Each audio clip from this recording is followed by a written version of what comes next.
Bienvenue à notre événement sur C'est décidé, je me lance dans le numérique. Social Builder et Le Pont vous proposent cet événement.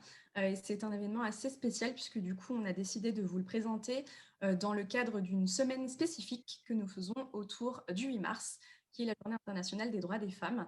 Donc voilà, nous sommes vraiment ravis de vous proposer cette conférence, notamment pour mieux comprendre comment lever les freins, comment vous motiver en tant que femme à vous lancer dans ce secteur-là. Et donc, assez rapidement, pendant que vous continuez à vous connecter, et je vais commencer par laisser la parole à Emmanuelle Larocque, qui est fondatrice de Social Builder. Alors, bonjour à toutes et à tous. Nous sommes ravis de vous accueillir pour cet atelier un peu spécial, pour vous permettre de vous donner envie peut-être d'aller un petit peu plus loin dans le numérique.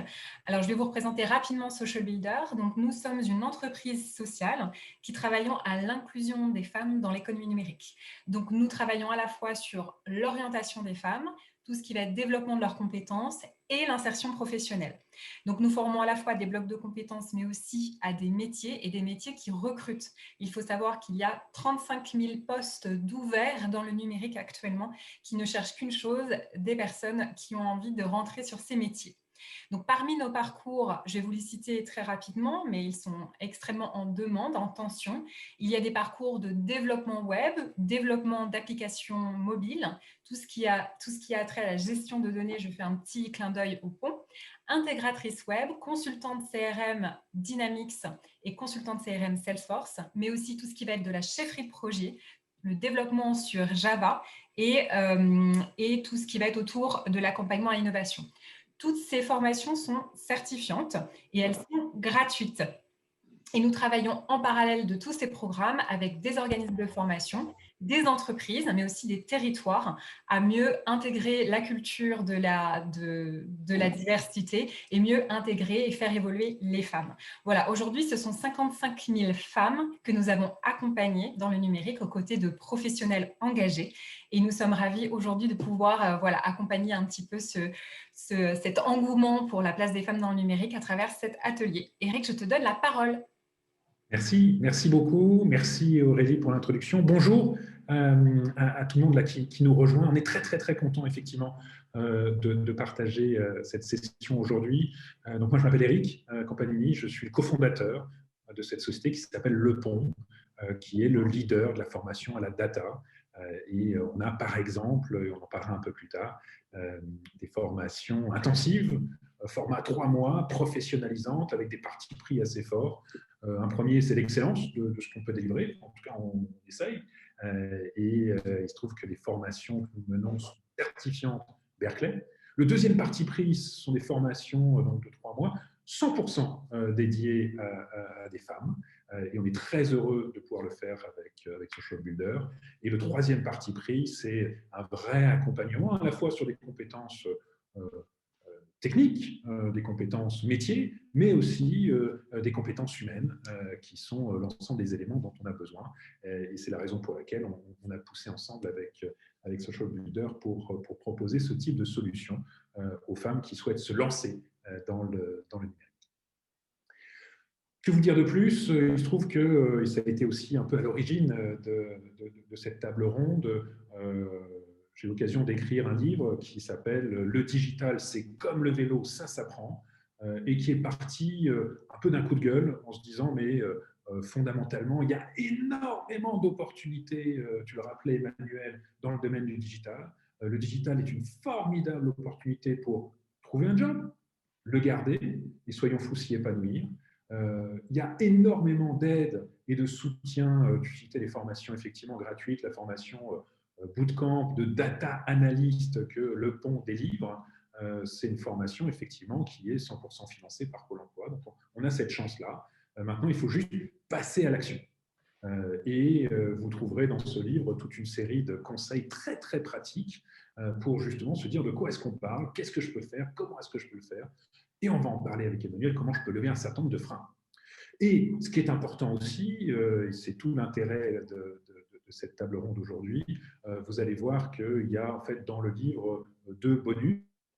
Le premier, c'est effectivement une super solution qui s'appelle Digit, qui est portée par Alternative Digital Et on a autour de la table Héloïse. Héloïse, si tu veux juste lever la main pour qu'on puisse Bonjour te à voir. tous. Héloïse, voilà, tu es responsable de la relation chez Alternative Digital avec les organismes de formation et Alternative Digital qui édite donc ce qu'on appelle la certification Digit, qui permet d'évaluer les compétences digitales, mes compétences digitales. Tu auras l'occasion de revenir un peu plus tard sur le sujet. 50, avec Alexia Cordier. Là aussi, Alexia, si tu veux juste faire un petit signe de la main pour qu'on te repère. Alexia, tu es cofondatrice et présidente de 50, cette solution de e-doing. Donc, tu nous diras tout à l'heure ce que c'est que le e-doing, qui aide de passer de l'intention à l'action.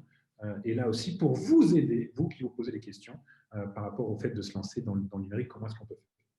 Et enfin, on s'est dit que ce serait super intéressant pour vous d'avoir un témoignage live de quelqu'un qui suit en ce moment une formation sur le digital et sur la data en particulier, qui est cette formation qu'on mène entre Le Pont et Social Builder. Estelle, juste qui a eu une formation, effectivement, bonjour Estelle, qui a une formation aéronautique, qui a travaillé dans les télécoms, qui a travaillé sur les marchés de niche, qui a travaillé à l'international et qui, après 30 ans de carrière, se dit tiens, mais pourquoi pas moi? Pourquoi ne pas me former effectivement à la data? Et on trouvait intéressant qu'elle puisse vous donner ce témoignage live. On reviendra sur le sujet un peu plus tard. Voilà, donc, bonjour Héloïse, bonjour Alexia, bonjour Estelle, bonjour à toutes et tous qui nous rejoignent là. On va lancer effectivement cette session d'échange. Vous avez le chat de poser différentes questions et on essaiera ou d'y répondre au fur et à mesure, ou en tout cas, on aura à la fin possibilité évidemment d'échanger et vous pourrez poser toutes les questions que vous voudrez. Pour commencer, peut-être, le digital, tu le rappelais Emmanuel, il y a énormément d'opportunités aujourd'hui. Là c'est un petit schéma, alors on ne va pas détailler l'ensemble du schéma, on n'aura pas forcément le temps, mais simplement pour vous dire ce qui est important à retenir, c'est quoi? C'est le digital, c'est ouvert à tout le monde, ce n'est pas forcément fait pour tout le monde. Et donc il y a un premier travail qui est de se dire, mais finalement, qu'est-ce que j'aime moi aujourd'hui? Est-ce que vous aimez plutôt le contact humain? Est-ce que vous aimez voir ce que vous faites, ce que vous produisez? Est-ce que c'est plutôt le côté mathématique, la résolution de problèmes qui est important pour vous? Et vous voyez que rien qu'avec ces premières questions, ça commence à orienter vers différents types de métiers dans le domaine du digital. Là, c'est une représentation simple. On verra un peu plus tard que l'accompagnement que peut donner Le Pont, l'accompagnement que peut donner Social Builder avec une super solution qui s'appelle Adabot. J'en dis pas plus pour l'instant, mais ça vous permet de vous orienter dans ces différents domaines. Et là, ça veut dire quoi? Quand j'aime le contact humain, vous pouvez vous orienter vers une dimension plus commerciale dans le domaine du digital, ou on appelle de la chefferie de projet, donc de mener des projets digitaux avec des clients internes ou externes. Si vous aimez plutôt voir ce que vous produisez, il y a toute la partie développement, que ce soit visible par l'utilisateur ou plutôt ce qui se passe un peu derrière. Et enfin, si vous aimez plutôt la dimension mathématique, là, on va retrouver des métiers de data science, des métiers de sécurité, des métiers d'architecte. Et vous voyez qu'il y a vraiment énormément d'opportunités dans le domaine. Maintenant, il y a une réalité. Il y a une réalité souvent auprès des personnes qui, peut-être comme vous, se posent des questions aujourd'hui, et du côté des entreprises, c'est un certain nombre de freins. Le fait que plein de gens en parlent, mais finalement, peu de gens passent vraiment à l'action. Et là, il y a 7 grands freins que j'ai eu l'occasion d'identifier en échangeant beaucoup avec les uns et les autres. Dans ces freins, c'est souvent, ce que j'entends, c'est non mais attends, Eric, moi, le digital, c'est un truc de geek, c'est trop technique, c'est trop compliqué. C'est quelque chose qui est pour, allez, on va dire les jeunes générations. Moi, je ne suis pas né avec le digital. C'est trop tard, je ne pourrais pas me former. Ou des questions plus peut-être plus structurantes, en se disant, mais se former aujourd'hui, c'est trop cher. Moi, je n'aurais pas l'argent. Je pense à Mathieu, qui habitait en banlieue de Grenoble et qui me dit, mais attends, mais moi, rien que l'idée de payer la bagnole, l'hôtel, pour suivre une formation, j'ai juste pas l'argent pour pouvoir le faire. J'ai juste pas le temps. Ça va être trop long. ça va être forcément des formations sur 1 an, 2 ans, 3 ans. C'est finalement pour des profils plutôt de bureau qui sont prêts à rester toute la journée derrière un écran. Là, je pense à un autre garçon qui me disait, écoute, voilà, moi je suis intermittent du spectacle, la perspective, je passe ma journée dehors, la perspective derrière un bureau toute ma journée, c'est pas aussi évident que ça. Ou finalement, je suis désolé, mais le digital, c'est un métier de mec. C'est beaucoup trop masculin. Suivant les chiffres qu'on regarde sur la France ou sur l'international, Emma, tu pourras revenir sur le sujet, il y a 51% de femmes dans le monde, il y en a 14% dans la tech, il y en a 4% dans l'intelligence artificielle. C'est inadmissible, il faut corriger ça, et on a besoin effectivement que des femmes rejoignent cette dimension digitale, interviennent sur l'écriture des algorithmes et ne laissent pas les algorithmes qui régissent tous les outils digitaux rédigés par un homme blanc avec une grande mèche jaune qui est basé aux États-Unis. Et enfin, il y a une dernière dimension qui est sur la question de je n'ai pas forcément de diplôme, je ne serai pas reconnu par l'entreprise. Je ne pourrais pas valoriser mon intégration d'entreprise à ma juste valeur, à mon juste salaire. Et en fait, tous ces freins-là se lèvent aujourd'hui. Quand c'est trop cher, Emmanuel le disait, il y a énormément de formations qui sont gratuites aujourd'hui. Donc, il n'y a aucune raison de ne pas y aller. Quand on dit c'est trop long, la formation qu'on fait, et Estelle, tu pourras témoigner tout à l'heure, c'est une formation.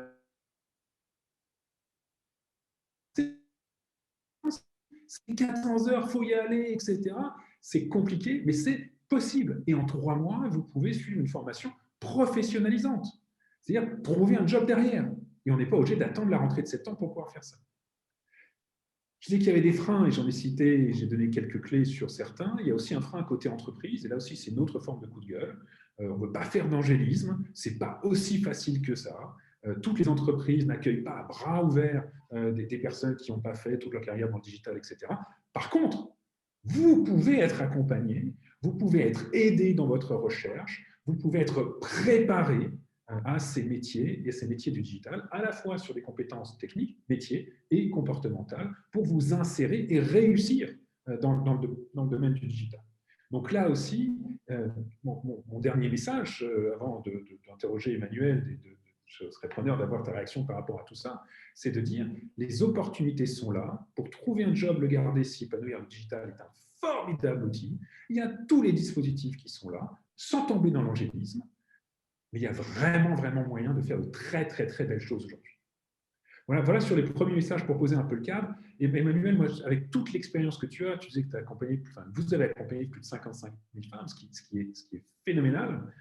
Qu'est-ce que tu as envie de partager et par rapport à ces freins, comment est-ce que toi tu réagis? Alors déjà, ils ont été très bien synthétisés. Je pense qu'on les a bien balayés. Le premier message, c'est de rappeler les chiffres de la présence des femmes dans l'économie numérique aujourd'hui, juste pour se rendre compte que dans un domaine et dans une filière métier qui est en explosion totale, aujourd'hui, on constate qu'il y a à peine 26-27% de femmes dans la filière des métiers du numérique. Alors, ça veut dire quoi? Ça veut dire qu'il y a près de 73% d'hommes. Il faut, pour bien inverser le sujet et bien se rendre compte. Et quand on regarde sur les métiers techniques, ils sont ceux qui, au final, recrutent le plus, mais des fois, sur des métiers au final assez accessibles, on n'a que 16% de femmes.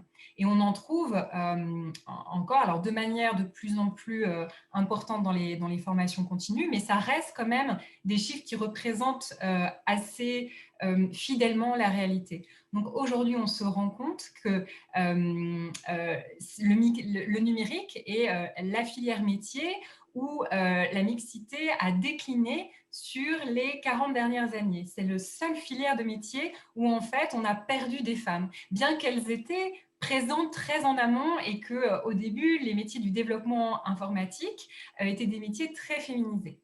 Donc, je dirais si l'histoire a un petit peu inverser ce début et ce commencement, on peut très bien défaire ce qui a été construit par tout un tas de mécanismes et voilà, on peut se le repréciser à différentes occasions, mais disons que quand la filière numérique s'est professionnalisée, quand les grands industriels ont commencé à vouloir commercialiser des jeux vidéo ou des PC, malheureusement, ils se sont adressés aux hommes, bien que les femmes codaient déjà tous les logiciels. Donc, on a fait cette espèce de raccourci informatique numérique égale homme, mais on peut aujourd'hui défaire cette histoire. Et c'est d'autant plus important quand on sait qu'il y a 2 milliards de dépensés chaque année sur la formation en numérique. Et que sur ces 2 milliards, il n'y en a que 30% qui vont vers les femmes. Et comme pour le plan de relance, eh bien, la formation numérique est une des priorités et que l'égalité professionnelle est on va dire, le grand message et le grand sujet du quinquennat, à ce moment-là, prenez toute votre place et allez chercher ces milliards pour vous former sur des métiers d'avenir. Le deuxième chose que je voudrais dire sur la question des freins, c'est que ce qui peut permettre aujourd'hui, je pense, de lever les freins, c'est de comprendre que la demande de mixité par les entreprises est très, très forte. Nous, si ça fait 10 ans qu'on est là, alors il y en a qui travaillent sur ces sujets bien avant nous, mais surtout, on a vu naître une pluralité d'initiatives qui s'attaquaient aux biais, aux stéréotypes qu'il y a sur les sexes et ces métiers, mais qui accompagnaient aussi un changement dans les organisations et qui aujourd'hui commencent à montrer un petit peu leurs bénéfices, puisque nous voyons des entreprises venir nous voir quotidiennement, soit pour des offres d'emploi, soit aussi pour accompagner les femmes que nous avons en formation et leur permettre voilà, de mieux comprendre leur métier, leur réalité d'entreprise pour les attirer vers leur filière. Et bien sûr aussi de soutenir des formations pour nous permettre d'aller chercher les femmes et de leur faire connaître. Donc c'est quand même un changement, je dirais qu'entre dans les 5 dernières années, on a vu quand même un vrai basculement. Donc ça, c'est une opportunité, il ne faut absolument pas s'en priver. Et je dirais en trame de fond, ce qu'on a vu aussi apparaître, c'est une évolution du climat d'entreprise.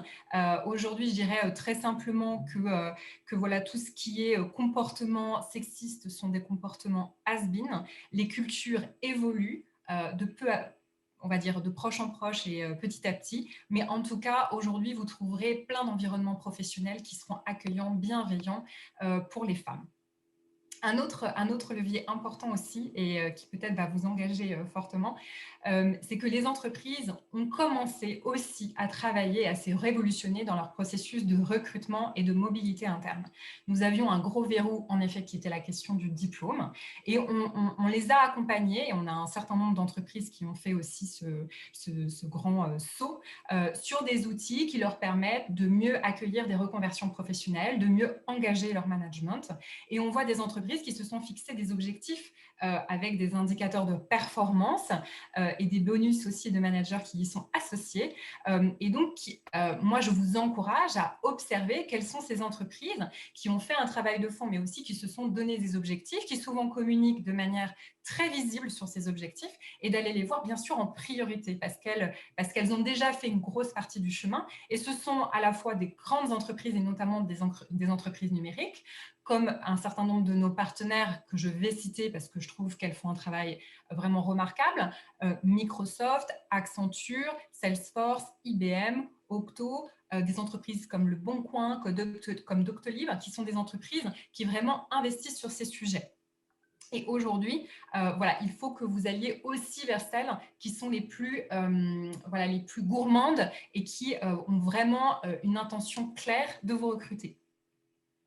Je pense qu'il y a une autre idée qu'il faut aussi cultiver, c'est cette idée qu'on sait que d'ici 2035, il y a 80% des métiers qui auront complètement, qui se seront complètement transformés. Des nouveaux métiers seront apparus, d'autres auront disparu, mais la plupart des métiers se seront transformés à l'aune de cette transformation digitale. Et ça, c'est quelque chose d'extrêmement important parce que ce sont du coup une pluralité, une variété de métiers. Et comme disait Eric, voilà, ce sont des métiers très différents, mais au final, vous serez les architectes de ces métiers, puisque ces métiers, vous allez les créer en dynamique. Et donc, en tout cas, moi, c'est un des éléments qui m'a le plus plu quand nous avons décidé d'aller sur le champ de l'égalité en prenant le levier du numérique, c'est de se dire, on va aller défricher et nous serons les créateurs de ce nouveau monde du travail, et nous accompagnerons des femmes aussi à décider ce que sera la réalité de ces métiers. Et enfin, le dernier élément qui pour moi est vraiment un argument de poids dans un choix professionnel, c'est de dire quand même que la technologie, elle est au cœur de toutes nos interactions humaines. On ne peut pas commander un repas, on ne peut pas interagir avec des amis ou postuler à une offre de job sans avoir affaire à derrière une machine. Et je pense que ça, c'est vraiment quelque chose qui doit nous convaincre sur l'importance de faire partie aussi de cette construction du monde. Le monde a besoin de vous, elle a besoin de solutions, elle a besoin de solutions aussi qui vont répondre à des besoins qui ne sont encore pas couverts, mais elle a besoin de toutes les intelligences pour être inclusif, pour répondre à tous les besoins, que ce soit les challenges que nous allons vivre à la hauteur de la planète ou à la hauteur de l'humanité, mais aussi on a besoin de tous les cerveaux et de toutes les intentions et de toutes les expériences pour le construire. Et rien que pour ça, j'ai envie de dire, voilà, ça doit être un appel à tout un chacune pour aller dans ces métiers et se dire, je ferai partie aussi, moi, de cette histoire. Voilà, vous comptez toutes. Je te redonne la parole, Eric. Merci, merci Emma. Et effectivement, sur cette belle phrase, vous comptez toutes. On a définitivement besoin de vous, les entreprises ont besoin de vous, la société a besoin de vous, effectivement, sur cette dimension digitale. Peut-être juste, avant de passer, Estelle, à l'échange tous les deux, il y avait une question de Sylvia sur le fait que c'est plutôt des postes digitaux, enfin, les postes digitaux sont plutôt pour des juniors, plutôt du middle management. Juste un mot, Sylvia, je vais prendre quelques exemples. Lubomira Rocher, avec laquelle j'ai eu la chance de travailler, elle est Chief Digital Officer du groupe L'Oréal, elle est membre du COMEX. Alors, on va dire que c'est une exception.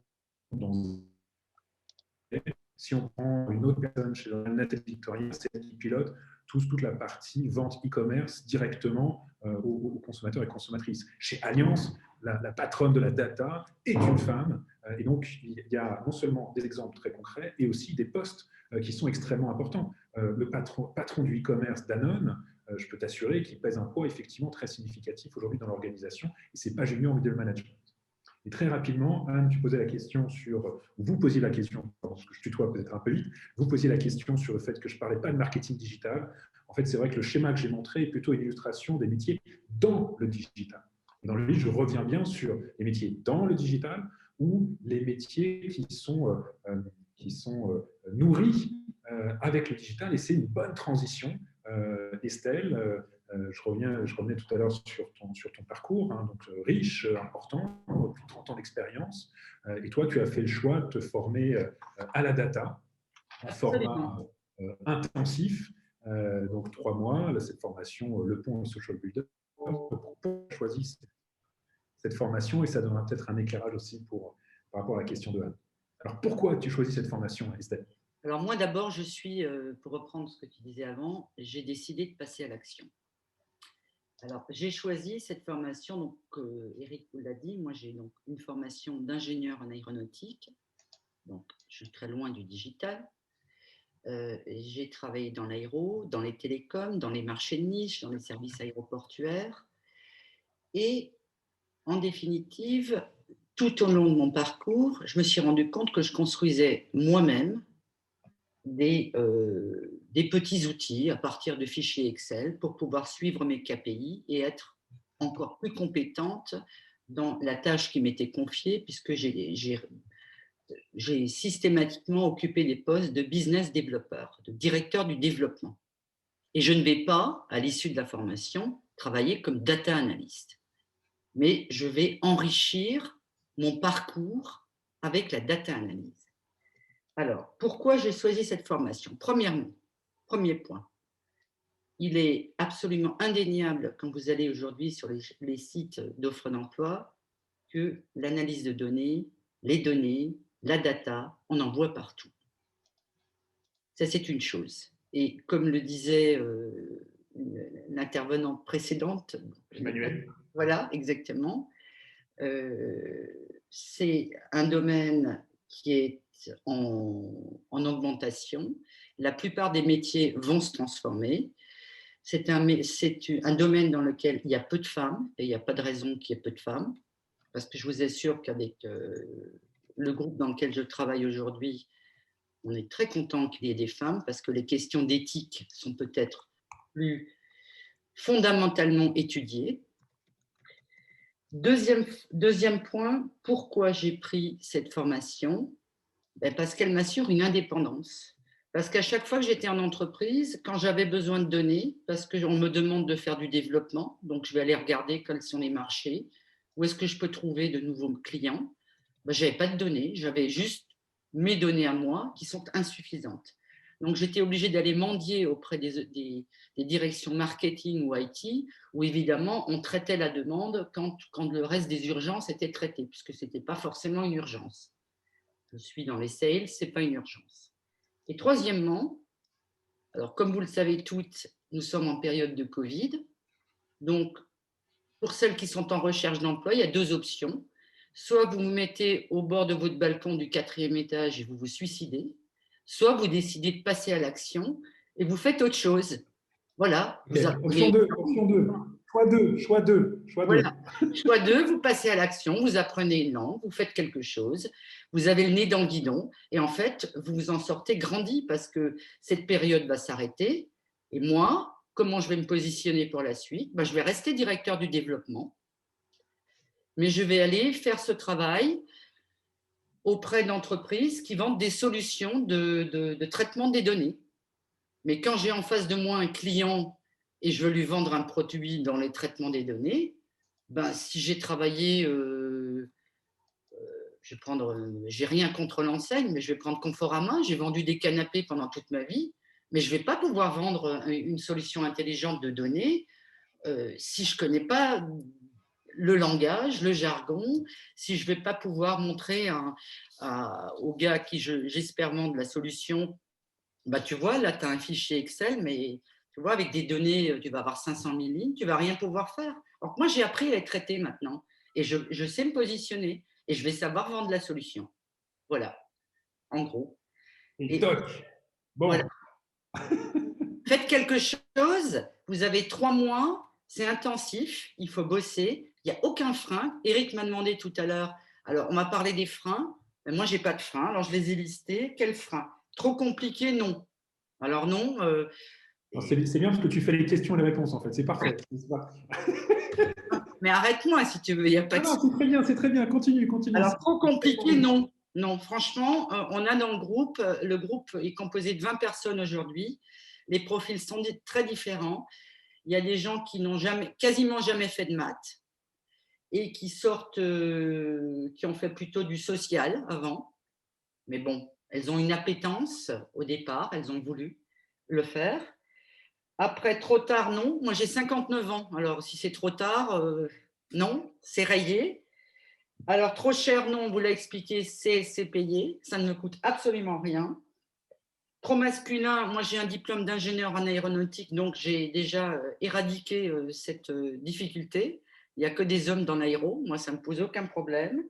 Trop diplômé, c'est peut-être mon cas aussi. Je fais la formation, ça se passe bien. Qu'est-ce qu'il y avait encore? Trop long, non, 3 mois, c'est parfait. Trop masculin, j'ai répondu. Donc, je vois aucun frein. Voilà. Alors, franchement, les filles, allez-y, je vous assure. Et si vous voulez me poser des questions sur le quotidien de la formation, je vous y réponds. Merci beaucoup pour ce témoignage franc et direct, comme tu sais l'être. Et quand on préparait effectivement l'échange, tu disais, mais attends, il faut leur donner la niaque pour y aller. C'est une super opportunité. Donc, merci beaucoup pour cet échange. N'hésitez pas à poser des questions. On reviendra, je crois, Aurélie, tout à l'heure sur l'échange. Tu as en tout cas beaucoup de témoignages dans le chat, comme on dit, Estelle, de bravo et de remerciements, en disant que c'est motivant. Il m'a dit, voilà, c'est une parfaite déconstruction. C'est effectivement très enthousiasmant. Et quand tu dis, Estelle, il faut passer à l'action, là aussi, c'est une bonne transition pour Alexia. Absolument. Si tu veux bien, Alexia, nous en dire un petit peu plus sur le principe d'en parler, c'est bien, le faire, c'est mieux. Comment est-ce qu'on passe dans l'action, dans la durée, et pourquoi c'est si difficile, en fait? Alors, pas pour Estelle, on a compris, hein. Pourquoi peut-être pour d'autres, c'est parfois difficile de passer à l'action. Et je suis heureuse de vous parler de ce sujet aujourd'hui parce que moi, j'ai cofondé une entreprise qui s'appelle 50 et qui résout justement le problème du passage à l'action dans les formations, c'est-à-dire ce fameux saut du je sais, je suis motivée et j'ai du mal à faire. Et donc, on fait ça via les sciences comportementales et je pourrais vous en dire un peu plus. Jusqu'au début des années 2000, en fait, on était tous persuadés que l'être humain était parfaitement rationnel, c'est-à-dire qu'il suffisait d'avoir la bonne information pour qu'on adopte le bon comportement. Donc, il suffisait qu'on sache pour que l'on fasse. Et puis, petit à petit, on s'est quand même rendu compte que c'était pas possible. On voyait bien que les médecins qui étaient parfaitement informés sur les dangers fumaient. On se rendait bien compte qu'on n'arrivait pas à tenir nos bonnes résolutions et donc que c'était pas si facile de passer de l'intention à l'action. Et puis, vous avez eu un grand homme qui s'appelle Monsieur Daniel Kahneman, prix Nobel d'économie 2002, qui a fait 2 choses, qui d'abord a prouvé le fait que c'est compliqué et qui ensuite a expliqué pourquoi. En fait, on a une myriade, on a 90 types même de biais cognitifs qui empêchent de passer de tout ce qu'on a envie de faire, de toutes nos bonnes résolutions, au faire dans la vraie vie. Pourquoi est-ce que je vous raconte ça? Déjà pour déculpabiliser un grand coup, qui est nécessaire avant de passer à l'action. On a tous du mal à tenir nos bonnes résolutions et voilà, à passer à l'action. La deuxième raison pour laquelle je vous dis ça, c'est qu'heureusement, il y a des solutions. Donc, un grand ami de Monsieur Daniel Kahneman, qui s'appelle Monsieur Richard Thaler, qui est lui-même prix Nobel d'économie 2017, et a modélisé une solution qui s'appuie sur les sciences comportementales et qui s'appelle la méthode du nudge, que vous connaissez peut-être, qui est très simplement tous les mécanismes qui existent, qui s'appuient sur les biais cognitifs que l'on a tous et que maintenant on connaît pour aider à passer de l'intention à l'action. Et la raison pour laquelle je suis ici aujourd'hui, c'était 1, pour vous dire de déculpabiliser, 2, qu'il y a des solutions, et puis troisièmement, pour vous en donner certaines. Mais alors, comment ça se passe concrètement? Comment est-ce qu'on fait pour passer à l'action, Alexia? Alors, il y a énormément de méthodes différentes. On a peu de temps ensemble, donc moi, je vais vous en donner quelques-unes que vous pouvez appliquer à vous-même et que vous pouvez partager avec votre entourage. Et nous, ce qu'on fait dans mon entreprise 50, c'est qu'on digitalise ça pour pouvoir le faire à très grande échelle. La première condition, c'est de transformer toutes les bonnes intentions que vous avez quand vous sortez d'une formation ou quand vous lisez un livre en micro-actions. Une micro-action, c'est quoi? C'est quelque chose qui est délimité dans le temps. Ça prend 1, 5, 10, 15 minutes. Et vous pouvez vous dire sans aucun doute si vous l'avez fait ou pas. Donc, par exemple, là où une intention est « je souhaite faire plus de veille sur le numérique », une micro-action, c'est « aujourd'hui, je lis un article sur tel sujet » ou un article de tel magazine. Autre exemple, si une de vos intentions, c'est je veux soigner mon image en ligne, une micro-action, c'est aujourd'hui, je vais nettoyer la liste de mes compétences qui apparaissent sur mon profil LinkedIn. Pas l'ensemble de mon profil LinkedIn, juste ça. Et rien que ça, Alexia, juste le fait de faire une petite action, c'est ça qui va faire le changement? Ça suffit? Alors justement, donc il y a 2 types de micro-actions. Il y a un type de micro-action où si vous le faites une fois, ça a un impact pour l'année à venir. Donc c'est typiquement l'exemple que je vous ai donné avec renettoyer les compétences qu'on a sur son profil LinkedIn. Il n'y a pas besoin de le faire toutes les semaines, le faire une fois a un impact énorme et vous n'avez pas besoin de le refaire avant 1 an. Et il y a plein de micro-actions comme ça. Et puis ensuite, il y a un deuxième type de micro-actions qui sont des choses où le fait de le faire une fois, associé à d'autres méthodes que je vais vous donner juste après, puis de le refaire et de le refaire, va développer une habitude et in fine, vous allez réussir à changer votre comportement dans la direction que vous souhaitiez, mais sans douleur. C'est un peu le fait qu'au lieu d'aller courir tout de suite un marathon, on va déjà courir 10 minutes, puis 15 minutes, puis de nouveau peut-être 10 minutes avant d'essayer 20 minutes, etc., etc. Et ça fonctionne en répétant l'action. Et contrairement à ce que l'on croit, il n'y a pas de nombre magique. Il n'y a pas 90 jours, 25 jours, etc., etc. Il y a des personnes qui, pour certaines actions, vont avoir besoin de le faire que 2 fois pour que ça devienne une habitude. La même personne pour une autre action qui, au bout de 150 fois, ça ne sera toujours pas une habitude. Il n'y a que vous qui sachez si vous le faites automatiquement. Et puis, En attendant que ça devienne automatique, il y a d'autres méthodes que vous pouvez mettre en place une fois que vous avez défini vos micro-actions. Eric, pardon, tu veux intervenir? Non, non, vas-y, je t'écoute. Je t'écoute. Il y a d'autres méthodes que vous pouvez mettre en place. La première, elle s'appelle l'implémentation d'intention. C'est un mot très très savant pour parler de planification. C'est vous dire, j'ai cette micro-action en tête, quand est-ce que je vais la faire? Donc ça peut être demain à 10 heures ou demain après mon petit déjeuner. Donc ça peut être à une heure précise ou après une habitude déjà ancrée comme celle de prendre son petit déjeuner. Le simple fait de vous dire je vais le faire à ce moment-là augmente la probabilité que vous réalisiez votre micro-action de 45%. Et ça, vous pouvez l'associer à d'autres choses pour toujours augmenter sa probabilité. Vous pouvez vous dire, je vais par exemple me mettre un rappel. Alors le rappel, c'est vraiment la méthode, le nudge de base. Il ne faut pas trop en abuser, sinon il s'érode. Mais ça peut être un post-it sur votre table de petit déjeuner, ça peut être une invitation dans votre agenda, etc. Une autre méthode que vous pouvez faire, c'est vous engager auprès de quelqu'un.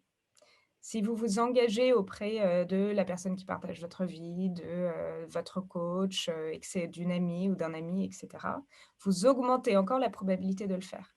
Et si cette personne n'a pas de nouvelles de vous, il faut qu'elle puisse vous dire de façon bienveillante, mais où en es-tu de ta micro-action? Et puis la dernière chose que je pourrais vous conseiller, après donc le fait d'avoir une micro-action, le fait d'implémenter votre intention, de planifier, d'avoir un rappel et de vous engager, c'est aussi le fait de vous récompenser. Et ça retourne à ta question, Eric, qui est, on a l'impression que c'est des toutes petites actions, de juste lire un article. Mais en fait, une toute petite action vous fait avancer beaucoup, beaucoup plus loin que de réfléchir à la plus grande intention qui soit. Donc, votre récompense n'a pas besoin de prendre 3 minutes et d'être quelque chose de mini. Moi, je me souviens quand je cherchais un job, une micro-action, c'était j'envoie une lettre de motivation à une entreprise qui m'intéresse. Bon, une fois que j'avais fait ça, j'avais le droit d'aller me promener 1 heure. Parce qu'en fait, si vous le répétez tous les jours, l'effet combiné est énorme.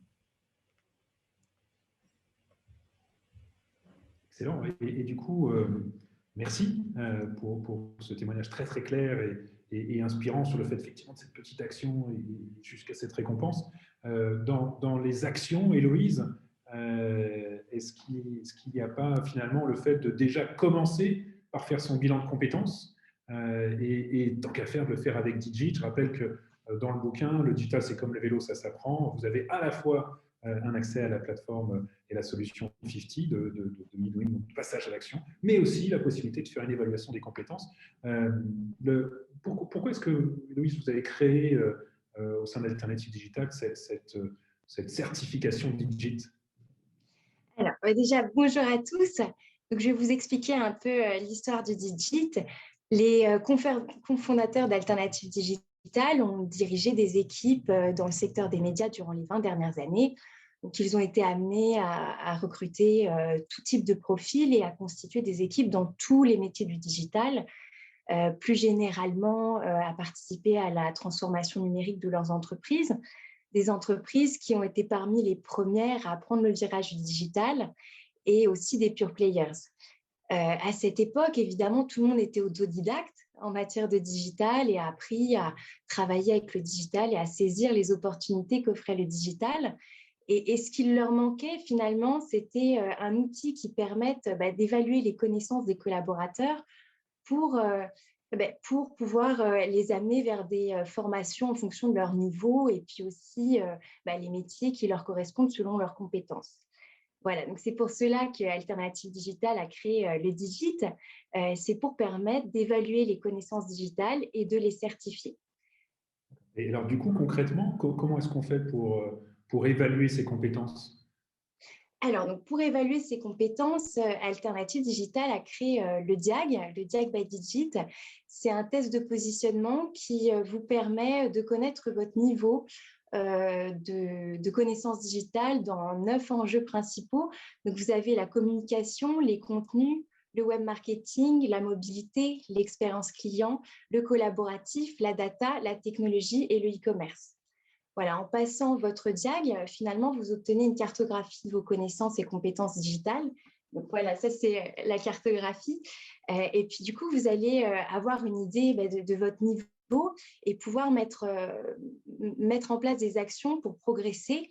Et puis, voilà, le DIAG, c'est tout simplement un outil qui vous permet de vous positionner et d'aller vers le digital. Et là, je n'ai pas besoin de connaître le digital avant. Je remplis, c'est quoi? C'est un questionnaire, c'est ça que je remplis en ligne? Alors, Et à ce moment-là, c'est un QCM, donc qui va évaluer vos connaissances dans les 9 enjeux que je vous ai présentés tout à l'heure. Et alors, ce DIAG, il faut rappeler qu'il s'inscrit dans un parcours certifiant. C'est un parcours qui permet donc de réaliser un bilan de compétences avec le DIAG. Vous pouvez également monter en compétences grâce à la formation opérée par nos partenaires, des formations qui sont éligibles au CPF, et à une Digitech auquel on donne accès, qui est une bibliothèque de contenu dont on a fait la curation.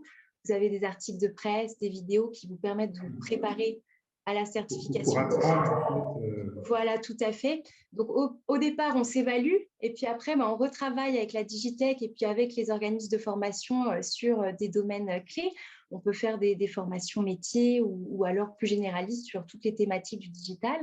Et puis, à la fin, on passe la certification Digit qui nous permet de valoriser nos connaissances et compétences digitales, de joindre notre certificat à notre CV et de partager notre score sur nos réseaux. J'ai une question de Sylvie qui demande si on peut détailler des compétences par niveau. Du coup, est-ce que à chaque niveau, j'imagine que c'est la question de Sylvie, est-ce qu'à chaque niveau que tu décris, en communication par exemple, en web marketing, il y a des compétences qui sont expliquées à côté? Comment est-ce que ça se passe? Alors, tout à fait. En fait, quand vous passez votre DIAG, donc vous allez avoir un niveau par enjeu. Donc, par exemple, dans la communication, vous allez savoir si vous êtes au niveau débutant, intermédiaire, avancé, expert. Et en fonction de cela, dans la Digitech, on va vous recommander d'aller consulter un certain nombre de contenus pour monter en compétences et puis vous préparer au mieux au passage du certificat. D'accord. Et du coup, moi, si je me trompe, mais je passe le test Digit, j'ai un score Digit que je peux ensuite mettre sur mon CV ou sur LinkedIn, enfin un peu comme l'évaluation d'anglais, le TOEFL, c'est ça? Exactement, voilà, vous pouvez partager vos scores sur vos réseaux, c'est le but. Le but, c'est de dire à une entreprise que voilà, vous êtes tout à fait capable de travailler dans une entreprise qui est en pleine transformation numérique et de travailler dans une équipe où vous serez amené à collaborer avec des experts du digital, que vous êtes capable de comprendre voilà, tous les enjeux liés au digital. D'accord, super, excellent. Donc, on a vu que il fallait passer à l'action, c'était le message très fort de la part d'Estelle en disant allez-y, faites-le, qu'on peut être accompagné avec ça, que ce n'est pas toujours facile, et on l'a vu effectivement avec Alexia. Là, tu nous donnes une solution superbe pour pouvoir se dire, OK, d'où je pars, quelles sont les compétences qu'il faut que je développe. Maintenant, moi, j'aurais envie de dire, OK, c'est bien tout ça, mais vers quoi est-ce qu'il faut que je m'oriente?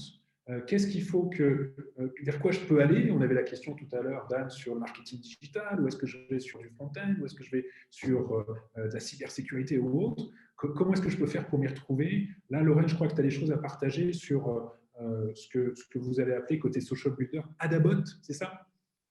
Oui, tout à fait, Adabot, donc en hommage à la première femme programmatrice de l'informatique, donc Ada Lovelace.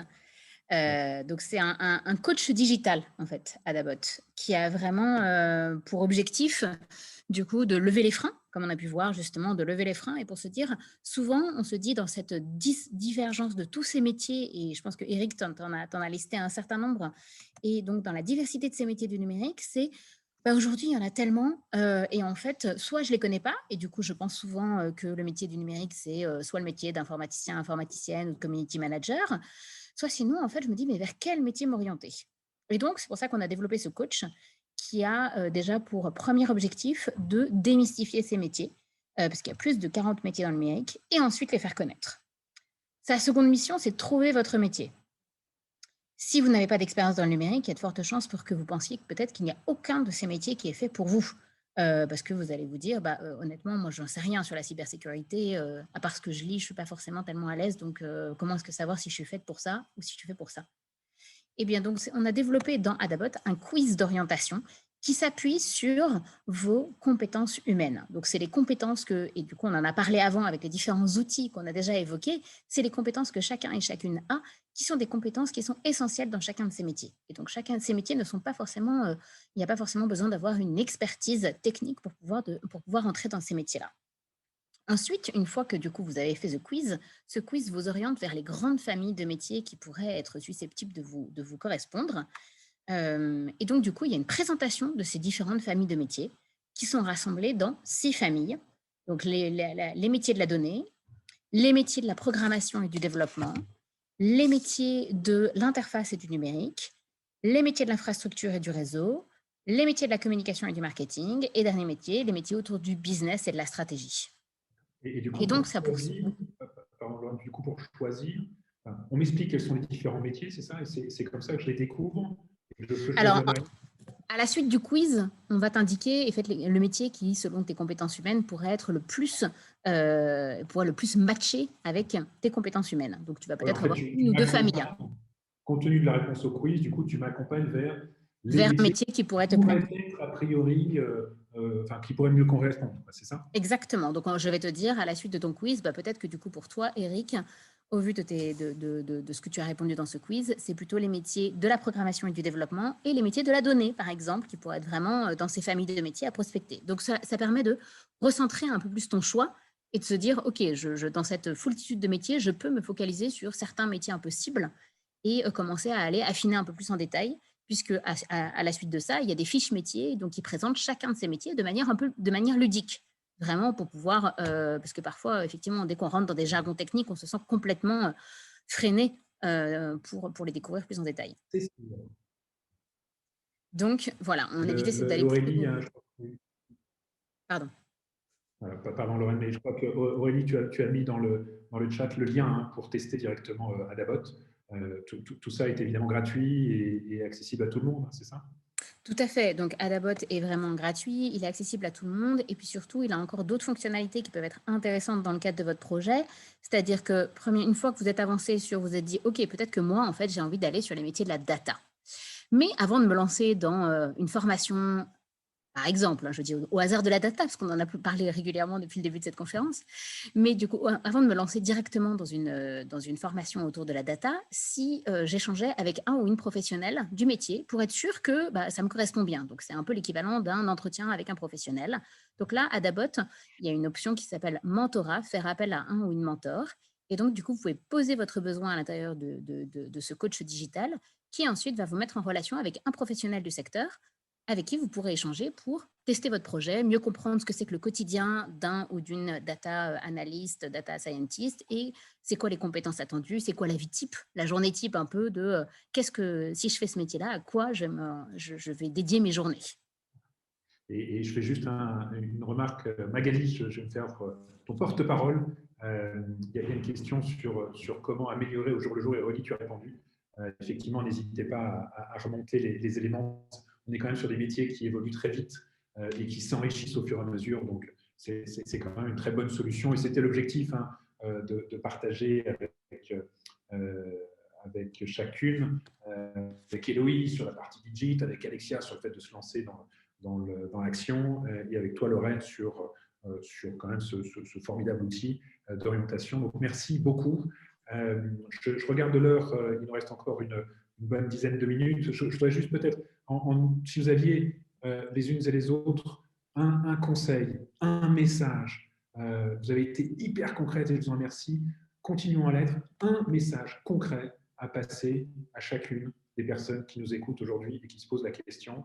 Je ne sais pas, Estelle, alors je crois que tu as dû repartir sur le reste de la formation. Tu m'as dit que c'est une formation intensive, donc je crois que tu n'es plus là, mais peut-être, je ne sais pas, Héloïse, Alexia ou Lorraine, qui est-ce qui veut se lancer sur... Ah, Estelle est là. Alors, Estelle, on va commencer par toi, parce que je sais qu'il faut que tu y ailles après. S'il y avait un message. Un message, allez-y. Vraiment, allez-y, n'hésitez pas. N'ayez pas peur de vous. Ne vous mettez pas des barrières. Imaginez le futur et puis faites un truc que vous n'auriez même pas imaginé il y a encore 6 mois. C'est quand même absolument génial. Vous vous démarquez vraiment. Et lorsque vous allez envoyer vos candidatures, vous allez vraiment vous démarquer. Génial. Alexia, moi, je vous donnerai peut-être notre slogan qui est en anglais, qui est « Stop talking, start doing ». Donc, c'est exactement ce qu'a dit Estelle. C'est en fait, à un moment, il faut arrêter de réfléchir. Et allez-y, plongez, et vous allez voir que c'est beaucoup plus facile qu'on ne le croit. Et très valorisant. Héloïse? Et moi, je voudrais dire à toutes qu'il ne faut surtout pas avoir peur d'évaluer ses connaissances. Souvent, les femmes avec qui je suis en contact ont peur de s'évaluer, sauf qu'au final, on se rend compte qu'on a tous des difficultés dans certains domaines. On ne peut pas être bon partout, mais au moins, quand on le découvre, on peut progresser, s'améliorer. Et ensuite, on a souvent de bonnes surprises en passant en un diag. On se rend compte qu'il y a des domaines dans lesquels on a des prédispositions et que du coup, il faut foncer, aller vers ces métiers du digital et puis poursuivre dans cette voie. Donc, n'hésitez pas. Donc, évaluer ses compétences, ça fait pas mal, c'est pas ça. Et passer à l'action, ça fait pas mal non plus, quoi. Lorraine, un message comme ça à passer aux personnes qui nous écoutent? Moi, je dirais qu'il y a énormément d'offres de formation, en fait. Il y a énormément de possibilités de formats différents de formation, quelle que soit votre situation. Il y a des formats extrêmement courts, des formats plus longs, des formats professionnalisants, vraiment une foultitude de formations à reprendre qui sont accessibles et sur lesquelles il y en a beaucoup qui sont gratuites. Donc vraiment, en fait, il y a des moments où on se sent un peu freiné parce que justement, on pense que c'est un coût important. C'est du temps, c'est de la motivation, mais ça, j'ai l'impression que vous l'avez déjà. Donc vraiment, n'hésitez pas à vous renseigner sur les formations existantes. Il y a énormément de possibilités qui existent pour apprendre ces métiers-là. Et je crois qu'on a une question il me semble, de Magali sur le fait est-ce que Pôle emploi peut s'opposer au financement d'une formation? En fait, Magali, la réponse générale va être un peu compliquée, c'est plus du cas par cas. Maintenant, si effectivement tu es inscrite à Pôle emploi, il y a un certain nombre de formations qui sont accessibles en financement direct. Celle qu'on a donnée, le fonds Social Builder en fait partie, il y en a d'autres. Donc moi, je t'invite, à échanger avec ton conseiller Pôle emploi, d'une part, et deux, de ne pas hésiter à nous poser des questions à Social Builder et être accompagné dans cette démarche-là, voir aussi typiquement des échanges avec Estelle pour voir comment est-ce que ça s'est passé. Moi, j'aurais peut-être un dernier message de mon côté, si vous voulez bien. C'est de se dire, dans le livre, le digital, c'est comme le vélo, ça s'apprend. Et par rapport à l'action, nous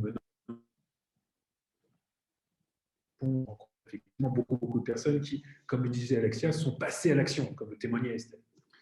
En fait, vous allez, à partir du moment où vous lancez, toutes et tous, passer d'une manière ou d'une autre par 6 grandes étapes. Et ces 6 grandes étapes, je ne sais pas si on peut les projeter là, voilà, ça arrive. Donc ça, c'était les freins, on a vu qu'on n'y en avait plus, on les avait levés, c'est bon, c'est bon. Les 6 grandes étapes, en fait, vous allez avoir une phase d'étape d'enthousiasme. Moi, je me rappelle de Marie à Bordeaux, qui était assistante de direction, qui avait décidé de se lancer, qui dit, écoute, le premier jour où j'y suis allé, j'étais tellement excitée, tellement contente d'être passée à l'action et de me dire, ça y est, j'y vais, je vais commencer à me former. Et après, il y a le réveil brutal. Si on se dit, waouh, ah oui, quand même, c'est quand même super intensif, où il y a des choses qui sont peut-être un peu compliquées, où il faut s'accrocher, etc. Et il y a une phase de doute. Est-ce que c'est vraiment fait pour moi? L'exemple de Marie, assistante de direction que j'évoquais à Bordeaux, elle m'a dit, tu sais, moi je me suis retrouvée avec des petits jeunes qui développaient, codaient, etc. Et je me suis dit, mais finalement, ce n'est pas fait pour moi, je vais être complètement largué. Et en fait, c'est super touchant, et vous retrouverez des témoignages dans le livre, c'est super touchant parce que les jeunes qui étaient autour d'elle lui ont dit, mais attends, toi, tu as plein de choses à nous apprendre, tu as plein de choses à nous apporter.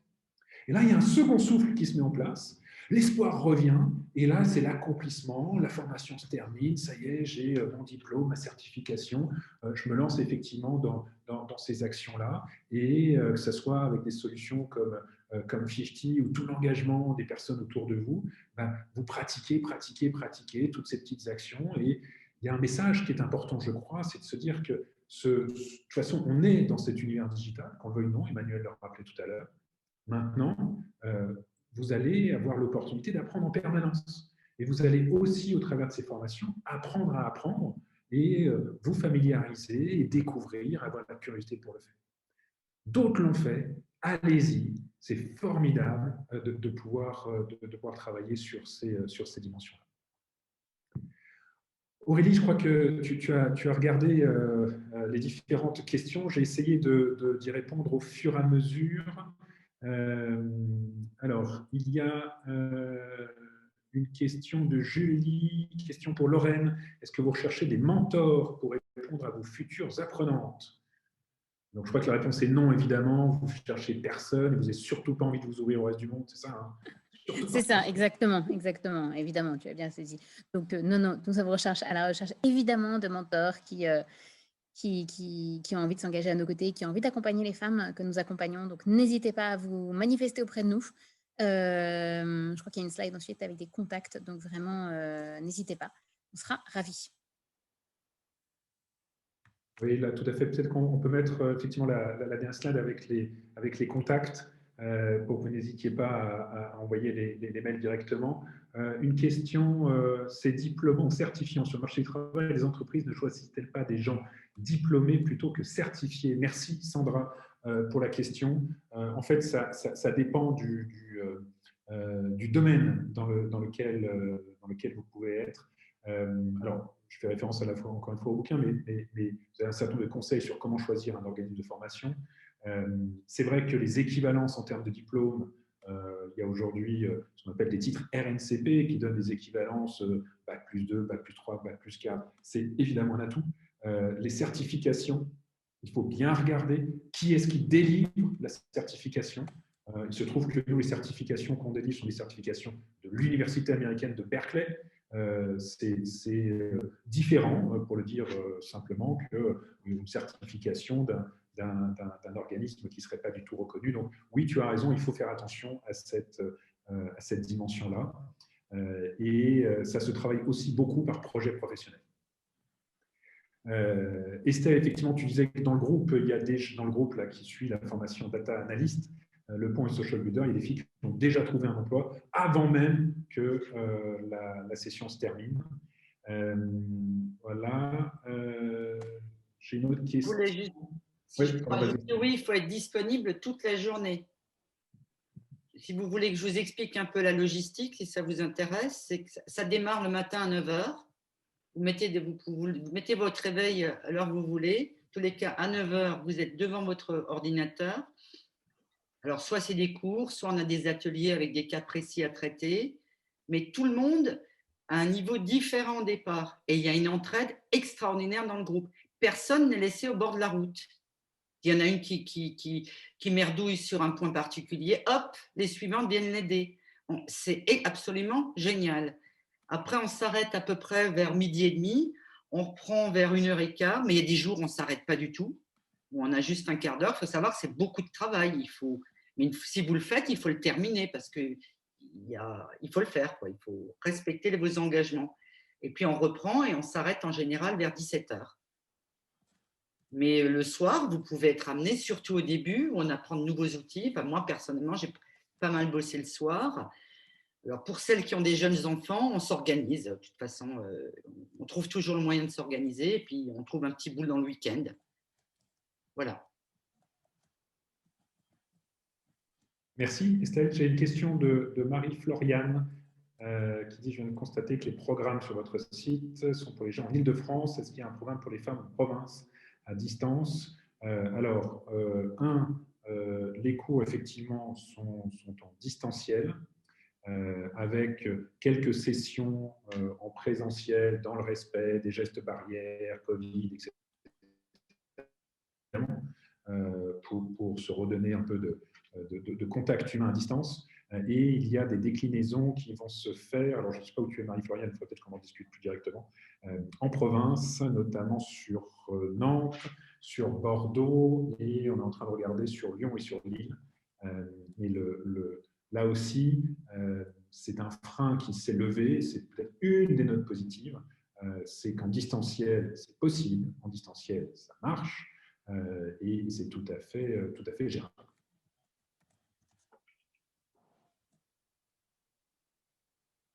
Alors, il y avait la question d'Anne, mais j'ai répondu tout à l'heure sur le marketing digital dans le dessin qui était présenté. Effectivement, il y a bien les métiers du digital, dans le digital et ce que je peux faire via le digital.